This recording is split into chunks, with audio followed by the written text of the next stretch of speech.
سورۃ النور کی آیت نمبر 41۔ الحمدللہ وکفی وسلام علی عبادہ الذین اصطفی، خصوصاً علی سید الرسل وخاتم الانبیاء وعلی آلہ واصحابہ الاتقیاء۔ اما بعد فاعوذ باللہ من الشیطان الرجیم، بسم اللہ الرحمن الرحیم۔ ألم تر أن الله يسبح له من في السماوات والأرض والطير صافات، كل قد علم صلاته وتسبيحه والله عليم بما يفعلون، ولله ملك السماوات والأرض وإلى الله المصير۔ ألم تر أن الله يزجي سحابا ثم يؤلف بينه ثم يجعله ركاما فترى الودق يخرج من خلاله وينزل من السماء من جبال فيها من برد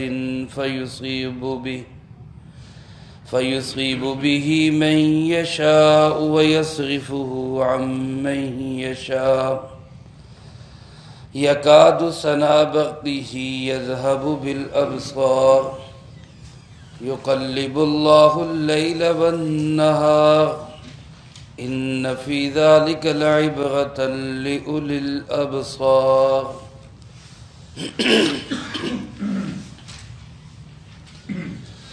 ألم تر أن الله يسبح له، کیا نہیں دیکھا تو نے کہ بے شک اللہ ہی کے نام کی تسبیح بیان کرتی ہے من فی السماوات والارض، ہر وہ چیز جو آسمانوں میں ہے اور زمین میں ہے، والطیر صافات، اور وہ پرندے جو پروں کو پھیلائے ہوئے ہیں، کل قد علم صلاتہ و تسبیحہ، ہر ایک مخلوق نے یقیناً جان لیا اپنی نماز کو اور اپنی تسبیح کو، واللہ علیم بما یفعلون، اور اللہ پاک جاننے والے ہیں وہ جو یہ کرتے ہیں، وللہ ملک السماوات والارض، اور اللہ ہی کے لیے بادشاہت ہے آسمانوں کی اور زمین کی، وإلی اللہ المصیر، اور اللہ ہی کی طرف لوٹنا ہے۔ الم تر ان اللہ یزجی سحابا، کیا تو نے نہیں دیکھا کہ بے شک اللہ پاک وہ ملا دیتا ہے بادلوں کو، ثم یؤلف، پھر وہ ان کو جوڑ دیتا ہے آپس میں، ثم یجعلہ رکاما، پھر وہ تہ بتہ بنا دیتا ہے، فتر الودق یخرج من خلالی، تو دیکھے گا بارش کو جو نکل رہی ہے ان کے بیچ میں سے، وَيُنَزِّلُ مِنَ السَّمَاءِ مِن جِبَالٍ، اور وہ اتارتا ہے آسمان کی جانب سے پہاڑ جیسے بادلوں سے، مِن بَرَدٍ، اولے، فَيُصِيبُ بِهِ مَن يَشَاءُ، پس وہ آ پہنچتے ہیں جس کو وہ اللہ چاہتا ہے، وَيَصْرِفُهُ عَن مَن يَشَاءُ، اور ہٹا دیتا ہے ان سے جن سے وہ چاہتا ہے، یکاد سنا برقہ یذہب بالابصار، قریب ہے کہ بجلی کی چمک آنکھوں کو ہی لے جائے، یقلب اللہ اللیل والنہار، وہی پلٹتا ہے راتوں کو اور دنوں کو، ان فی ذلک لعبرۃ لأولی الابصار، بے شک اس میں نصیحت ہے عقل مند لوگوں کے لیے۔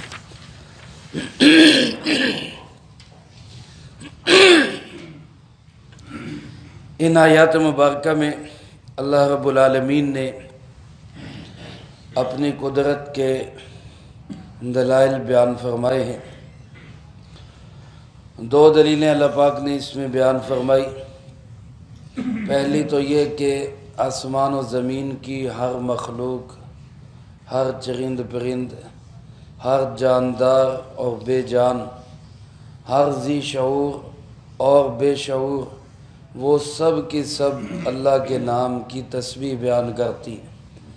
تو انسان کو اس بات کی طرف توجہ دلائی گئی کہ جب سب مخلوقات اللہ کے نام کی ہی تسبیح بیان کرتی ہیں تو انسان تو اس اللہ کو کیوں نہیں پہچانتا۔ اور دوسری دلیل اللہ پاک نے بارش کے نظام کو اور بالخصوص اس میں اولوں کے نظام کو ذکر کیا، اور اسی کے ساتھ رات اور دن کے آنے جانے کے نظام کو ذکر کیا۔ میرے محترم دوستو، اللہ رب العالمین کو آج تک کوئی دیکھ نہیں سکا۔ اس دنیا کی آنکھ میں اتنی پاور اور اتنی طاقت نہیں کہ یہ اللہ کو دیکھ سکے۔ لا تدرکہ الابصار، یہ آنکھیں اللہ کو نہیں پا سکتی۔ وہو یدرک الابصار، وہ آنکھوں کو دیکھ لیتا ہے۔ اس دنیا کی آنکھ میں یہ پاور نہیں۔ ہمارے پیارے آقا جناب محمد کریم صلی اللہ علیہ وسلم نے اللہ رب العالمین کی زیارت کی۔ ائمہ کا اس میں اختلاف ہے۔ جو حضرات فرماتے ہیں زیارت کی، وہ بھی معراج پہ جا کے وہاں اللہ نے آنکھ میں پاور عطا کی۔ آخرت میں ہم سب کو بھی اللہ اپنا دیدار نصیب فرمائے۔ اہل جنت کی آنکھ میں اللہ اتنی طاقت رکھ دے گا کہ وہ آنکھ اللہ کی زیارت کر سکے گی۔ اس دنیا میں اللہ کو دیکھنا ہے تو اس کا طریقہ یہ ہے کہ اللہ کی پیدا کی ہوئی چیزوں کو دیکھیں۔ ایک ایک چیز پہ اگر ہم غور کریں، ایک ایک چیز کو دیکھیں تو کائنات کی ایک ایک چیز بول کر بتلاتی ہے کہ اللہ ہے، مجھے بنانے والا اللہ ہے۔ حضرت امام شافعی رحمۃ اللہ علیہ سے کسی نے پوچھا کہ آپ نے اللہ کو کیسے پہچانا، اللہ کی معرفت کیسے حاصل کی؟ تو حضرت نے فرمایا کہ شہتوت کے پتے سے۔ کسی نے پوچھا جی وہ کیسے؟ فرمانے لگے یہی ایک شہتوت کا پتا ہے، بکری اس کو کھاتی ہے تو مینگنیاں کرتی ہے، اسی شہتوت کے پتے کو ہرنی کھاتی ہے تو اس کے پیٹ میں اللہ کستوری اور مشک کی خوشبو پیدا کر ہے، اسی شہتوت کے پتے کو شہد کی مکھی کھاتی ہے تو اس کے پیٹ سے اللہ پاک میٹھا اور شفا یاب شہد پیدا کر ہے، اسی شہتوت کے پتے کو ریشم کا کیڑا کھاتا ہے تو اللہ پاک اس کے پیٹ سے ایک دھاگا نکالتا ہے جس سے ریشم بنتا ہے۔ تو معلوم ہوتا ہے کہ یہ پتے میں کچھ نہیں، اصل طاقت اور قوت کس کے ہاتھ میں؟ اللہ کی۔ تو یہ چیزیں بتلاتی ہیں کہ ہمارا پیدا کرنے والا کوئی ہے، اور وہ پیدا کرنے والا کون ہے؟ اللہ۔ اللہ پاک نے اسی کو ارشاد فرمایا کہ اے مخاطب، کیا تو نے نہیں دیکھا؟ ہر انسان کو اللہ خطاب کر رہے ہیں، ہر انسان کو، چاہے وہ 14 صدی پہلے کا ہے، چاہے آج کا ہے، چاہے قیامت تک کا آنے والا انسان ہے۔ اے انسان ذرا غور کر دیکھ، ان اللہ یسبح لہ من فی السماوات والارض، اللہ ہی کے نام کی پاکی بیان کرتے ہیں، اللہ ہی کے نام کی تسبیح بیان کرتی ہے ہر وہ مخلوق جو آسمانوں میں ہے اور جو زمین میں ہے۔ کائنات کی کوئی مخلوق ایسی نہیں جو اللہ کے نام کی تسبیح بیان نہ کرتی۔ اور بالخصوص فرمایا والطیر صافات، وہ پرندے جو پروں کو پھیلائے ہوئے اڑتے پھرتے ادھر ادھر آتے جاتے، وہ بھی اپنی اپنی بولیوں میں کس کے نام کی پاکی بیان کر رہے؟ اللہ کے نام۔ اور فرمایا کل قد علم صلاتہ و تسبیحہ، ہر ایک کو پتہ ہے، ہر مخلوق کو معلوم ہے کہ میں نے نماز کیسے پڑھنی ہے، میں نے تسبیح کیسے کرنی، ہر مخلوق یہ جانتی۔ بعض علماء نے اس کو یوں پڑھا کہ ہر مخلوق کو اللہ نے جنوا دیا، ہر مخلوق کو اللہ نے یہ تعلیم دے دی، اللہ نے یہ شعور دے دیا کہ تو نے نماز کیسے پڑھنی ہے اور تو نے تسبیح کیسے کرنی ہے۔ بعض حضرات تو فرماتے کہ ہر مخلوق کی تسبیح حال کی تسبیح ہے۔ حال کی تسبیح کا مطلب کہ ہر مخلوق اللہ کی اطاعت میں لگی ہوئی، آسمان اپنے کام میں لگے ہوئے، سورج اپنے کام میں لگا ہوا، چاند اپنے کام میں لگا ہوا، اور بارشیں اپنے کام میں لگی ہوئی، ہوائیں اپنے کام میں لگی ہوئی، سمندر دریا سب اپنے اپنے کام میں لگے ہوئے۔ تو گویا یہ ان کا کام میں لگنا ہی ان کی تسبیح اور ان کی عبادت ہے۔ لیکن اکثر علماء اہل سنت فرماتے ہیں کہ یہ مخلوقات جیسے اپنے اپنے کام میں لگی ہوئی ہیں ویسے زبان سے بھی اللہ کی تسبیح بیان کرتی ہیں، ہمیں سمجھ میں آئے یا نہ آئے۔ جیسا کہ دوسری جگہ اللہ پاک نے ارشاد فرمایا وَلَٰكِن لَّا تَفْقَهُونَ تَسْبِيحَهُمْ، لیکن تم ان کی تسبیح کو سمجھ نہیں سکتے۔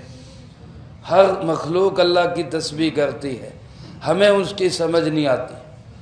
بعض اوقات اللہ پاک دنیا میں دکھا بھی دیتے ہیں، بعض دفعہ ایسے واقعات ہو جاتے ہیں جو سب کے سامنے بھی آ جاتے ہیں، جیسا کہ خود جناب محمد کریم صلی اللہ علیہ وسلم نے ارشاد فرمایا میں مکہ مکرمہ کے ہر اس پتھر کو اور درخت کو پہچانتا ہوں کہ جب میں اس کے پاس سے گزرا کرتا تھا تو وہ مجھے یوں سلام کیا کرتا تھا السلام علیکہ یا نبی اللہ، اے اللہ کے نبی آپ پہ سلام۔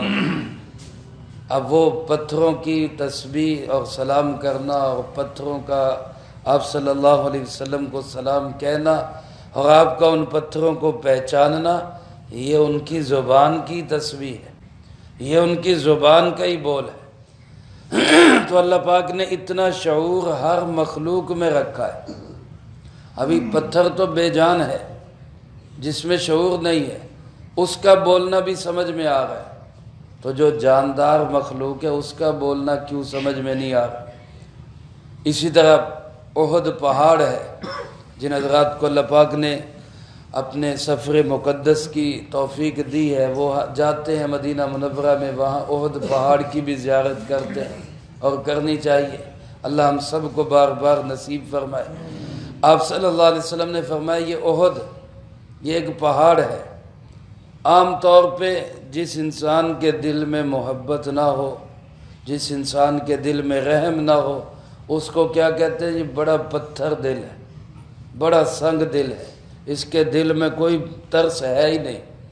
لیکن قربان جائیں جناب محمد کریم صلی اللہ علیہ وسلم کے کہ آپ فرماتے ہیں کہ احد کا پہاڑ بھی مجھ سے پیار کرتا، وہ خود پہاڑ ہے۔ احد جبل یحبنا ونحبہ، احد ایسا پہاڑ ہے کہ جو ہم سے پیار کرتا ہے اور ہم احد سے پیار کرتے ہیں۔ جس پہاڑ سے جناب محمد کریم صلی اللہ علیہ وسلم کو محبت ہے، اللہ ہمیں اس پہاڑ کی بھی زیارت نصیب فرمائے۔ تو یہ شعور ہے اللہ نے رکھا ہوا کہ محبت کر رہا ہے۔ اسی طرح مشہور واقعہ ہے آپ صلی اللہ علیہ وسلم کے معجزات میں کہ مسجد نبوی میں آپ پہل جب خطبہ ارشاد فرمایا کرتے تھے ابتدائی دور میں، تو ممبر نہیں تھا، کھجور کے ایک تنے کے ساتھ کٹا ہوا تنا تھا کھجور کا، اب وہ کٹ بھی گیا، اس میں شعور نہیں بظاہر، وہ بے جان چیز ہے، اس بے جان تنے کے ساتھ سہارا لے کے جناب نبی پاک صلی اللہ علیہ وسلم خطبہ ارشاد فرمایا کرتے۔ پھر کسی صحابی نے ممبر بنا کے مسجد میں رکھ دیا تو آپ ممبر پہ جلوہ افروز ہو گئے اور اس تنے کو چھوڑ دیا۔ صحابہ فرماتے ہیں ابھی آپ کا خطبہ جاری تھا تو ہمیں کسی کے رونے کی آواز آنے لگ گئی، کوئی بلک بلک کے رو رہا ہے۔ اب یہ آواز اللہ نے صحابہ کو بھی سنا دی، نبی پاک صلی اللہ علیہ وسلم نے نہیں سنی، صرف صحابہ نے بھی سنی، لیکن صحابہ فرماتے ہیں ہمیں نہیں پتہ چل رہا تھا کون رو رہا ہے، ہمیں تب پتہ چلا جب جناب نبی پاک صلی اللہ علیہ وسلم ممبر سے اتر کے تشریف لائے اور آپ نے کھجور کے تنے کو پیار کیا اور وہ ایسے ہوکے لے کے رونے لگا جیسے ماں کی گود میں بچہ آ کے ہوکے لیتے۔ اور پھر ہمیں پتہ چلا کہ یہ تو تنا آپ کی جدائی کے اندر رو رہا تھا۔ تو جب اللہ نے ان بے جان چیزوں میں اتنا شعور رکھا ہے کہ یہ نبی پاک صلی اللہ علیہ وسلم کی جدائی میں روتے ہیں، تو اللہ نے جانداروں کو اور بے جانوں کو سب کو یہ شعور دیا ہے کہ وہ اللہ کے نام کی تسبیح بھی بیان کرتے ہیں۔ حدیث پاک میں آتا ہے، آپ صلی اللہ علیہ وسلم نے ارشاد فرمایا کہ مؤذن جب اذان دیتا ہے تو جس پتھر کے ڈھیلے تک، جس پتھر کے ٹکڑے تک، جس مٹی کے ڈھیلے تک اور جس درخت کے پتے تک اس کی اذان کی آواز جاتی ہے، یہ سب قیامت کے دن اس کے ایماندار ہونے کی گواہی دیں گے۔ تو اللہ نے ان کے اندر یہ شعور رکھا ہے، تو پھر ہی وہ اس کی گواہی کو سمیٹتے ہیں اور قیامت کے دن وہ گواہی ادا کریں گے۔ اب ہمیں سمجھ میں آئے یا نہ آئے، اللہ فرماتے ہر ایک مخلوق کو پتہ ہے میں نے نماز کیسے پڑھنی ہے، میں نے تسبیح کیسے کرنی۔ اللہ نے سب کو، سب مخلوقات کو یہ علم عطا کر دیا ہے، یہ ان کو بتا دیا۔ ایک اپنے رب کو بھول جاتا ہے تو وہ انسان بھول جاتا ہے۔ رب کی نماز یاد نہیں رہتی، تسبیح یاد نہیں رہتی تو وہ انسان کو یاد نہیں رہتی۔ حالانکہ ایک ایک تسبیح کتنی قیمتی ہے۔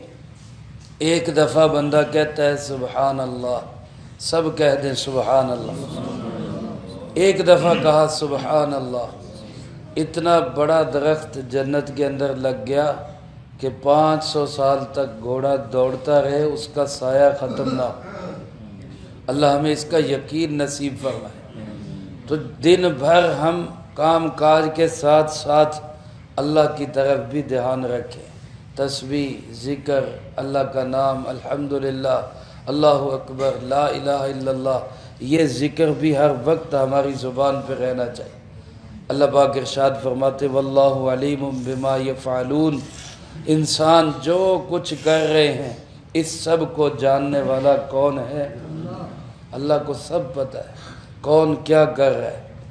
فرمایا وَلِلَّهِ مُلْكُ السَّمَاوَاتِ وَالْأَرْضِ، آسمان و زمین پہ راج کس کا ہے؟ وہ اللہ کا ہے۔ سارے آسمانوں کا اور ساری زمینوں کا مالک حقیقی صرف اور صرف اللہ ہے۔ اور اس میں اللہ پاک نے زور ایسے پیدا کیا کلام کے اندر کہ وَلِلَّهِ، اس لفظ کو پہلے ذکر کیا، حالانکہ عربی گرامر کے لحاظ سے ملک السماوات والارض للہ ایسے ہونا چاہیے، لیکن قرآن کریم میں جہاں کہیں اس کے برعکس ہوتا ہے تو علماء فرماتے ہیں اس میں کلام میں یہ زور پیدا ہو جاتا ہے کہ سب کچھ کا مالک اللہ نہیں، اللہ ہی ہے۔ ایک ہے یوں کہیں کہ اللہ مالک ہے، جس کا مطلب یہ ہے کہ اللہ بھی مالک ہے، ساتھ شاید کوئی اور بھی مالک ہے، لیکن للہ کو شروع میں لا کے بتا دیا کہ کوئی اور نہیں، مالک حقیقی پوری کائنات کا وہ صرف اور صرف کون؟ اللہ۔ للہ ملک السماوات والارض، اب بھی وہی مالک ہے، اب بھی پوری کائنات کا مالک وہی ہے۔ وَإِلَى اللَّهِ الْمَصِيرُ، اور مستقبل میں بھی سب نے لوٹ کے کس کے پاس جانا ہے؟ یہ وقتی طور پہ اللہ نے کسی کو 5 مرلے کا مالک بنا دیا، کسی کو کنال کا مالک بنا دیا، کسی کو جو ہے ویگے کا مالک بنا دیا، کسی کو مربوں کا مالک بنا دیا، کسی کو اللہ نے ملک کی ملکیت دے دی، کسی کو اللہ نے شہر کی ملکیت دے دی۔ یہ ساری عارضی ملکیتیں، پوری کائنات کا مالک حقیقی صرف اور صرف اللہ، اور جانا بھی سب نے کس کے پاس؟ اللہ پاک فرماتے اور دیکھو میری قدرت کی دلیل، الم ترا، کیا تو نے نہیں دیکھا، ان اللہ یزجی سحابا، ان بادلوں کو کون چلاتا ہے؟ اللہ ہی چلاتا ہے۔ یہ بادل ادھر سے ادھر اڑتے پھرتے نظر آتے ہیں، ان کو چلانے والا کون ہے؟ یہ نظام کس کے ہاتھ میں ہے؟ اللہ کے ہاتھ۔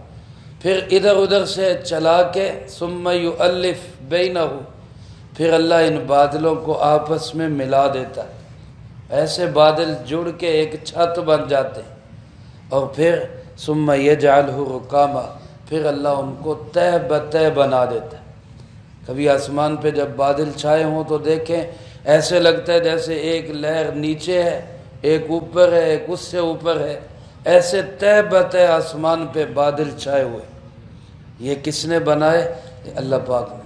فَتَرَ الْوَدْقَ يَخْرُجُ مِنْ خِلَالِ، پھر تو دیکھے گا کہ بارش ان کے بیچ میں سے نکل رہی، ان بادلوں کے درمیان میں سے بارش اتر رہی۔ حالانکہ وہ بارش اتارنے والا کون ہے؟ کس کے خزانوں سے آ رہی؟ اللہ کے خزانوں سے، لیکن بظاہر نظر کہاں سے آ رہی؟ کہ بادلوں میں سے بارش نظر آ رہی۔ اور فرمایا بعض اوقات ایسا ہوتا ہے کہ وَيُنَزِّلُ مِنَ السَّمَاءِ مِنْ جِبَالٍ، اللہ پاک آسمان کی جانب سے پہاڑ جیسے بادلوں سے، جبال پہاڑ کو کہتے ہیں، لیکن یہاں مراد ایسے بادل جو پہاڑوں جیسے بڑے بڑے بادل، اللہ ان سے نکالتا ہے من برد، اولے، بڑے بڑے اولے پڑتے ہیں اور وہ برف پڑتی ہے، پھر اللہ پاک وہ برف جس کو چاہتا ہے وہ لگا دیتا ہے اور جس کو چاہتا ہے اس سے ہٹا دیتا ہے۔ یہ بعض اوقات اللہ کی طرف سے آزمائش بن جاتی، اولے پڑتے ہیں، فصلیں تباہ ہو جاتی ہیں، مکانات کی چھتیں گر جاتی ہیں، بعض لوگوں پہ پڑتی ہیں، لوگ زخمی ہو جاتے ہیں، تو کسی کو لگ جاتی ہیں، کوئی بچ جاتا ہے۔ یہ لگانے والا بھی کون؟ اللہ، اور بچانے والا بھی کون؟ اللہ۔ بعض اوقات بڑے بڑے اولے پڑتے ہیں۔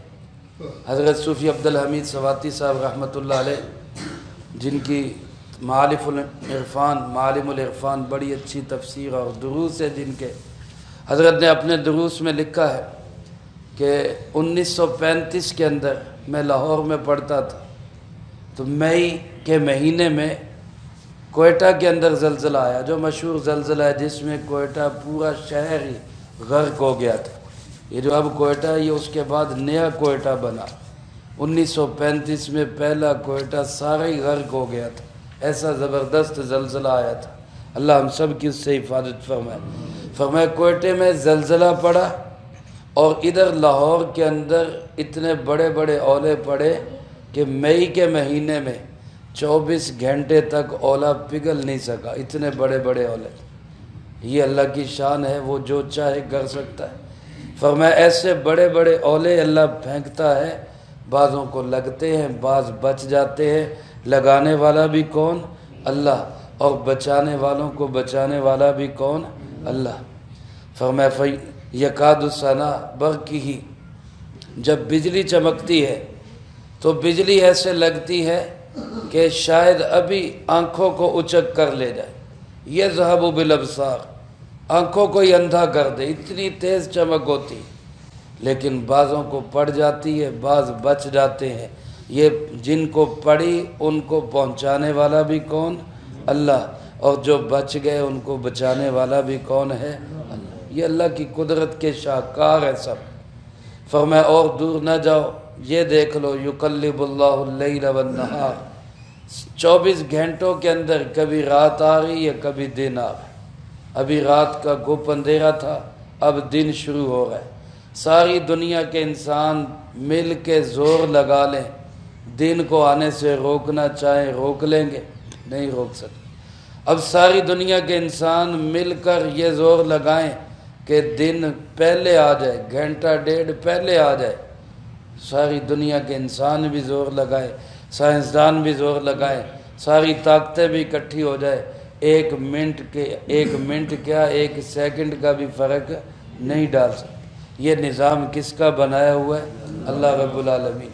تو رات اور دن کے اس نظام کو چلانے والا بھی کون ہے؟ اللہ پاک فرماتے ان فی ذلک لعبرۃ لأولی الابصار، اس میں عبرت ہے، نصیحت ہے، لیکن کن کے لیے؟ آنکھوں والوں کے لیے، لأولی الابصار، جن کی آنکھیں موجود، آنکھوں سے مراد دل کی آنکھیں۔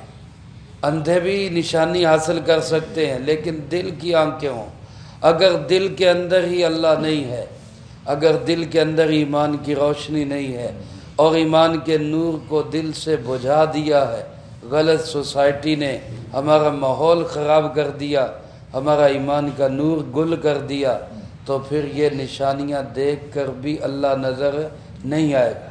اور اگر دل کے اندر ایمان کا نور ہے تو پھر ایک ایک قدرت کی نشانی دیکھ کر انسان بولے گا کہ یہ میرے اللہ کا شاہکار ہے، یہ میرے اللہ کا شاہکار ہے۔ اللہ مجھے آپ کو سب کو اپنی ذات کی معرفت نصیب فرمائے اور اپنے ساتھ دلی محبت نصیب فرمائے، جو کہا سنا اس کو زندگی میں لا کے دوسروں تک پہنچانے کی توفیق عطا فرمائے۔ اللہم انت السلام ومنک السلام، تبارکت ربنا وتعالیت یا ذا الجلال والاکرام۔ اللہم انا علی ذکرک وشکرک وحسن عبادتک، اللہم احسن عاقبتنا فی الامور کلها واجرنا من خزي الدنيا وعذاب الآخرة، اللهم باقية كباقية الوليد، اللهم استر عوراتنا وآمن روعاتنا، اللهم إنا نجعلك في نحورهم ونعوذ بك من شرورهم، اللهم اكفنا بحلالك عن حرامك وأغننا بفضلك عمن سواك، اللهم اكفنا كل مهم من حيث شئت ومن أين شئت، رب ارحمهما كما ربياني صغيرا، ربنا هب لنا من أزواجنا وذرياتنا قرة أعين واجعلنا للمتقين إماما، ربنا تقبل منا إنك أنت السميع العليم وتب علينا إنك أنت التواب الرحيم، وصلى الله على النبي الكريم وعلى آله وأصحابه أجمعين برحمتك يا أرحم الراحمين۔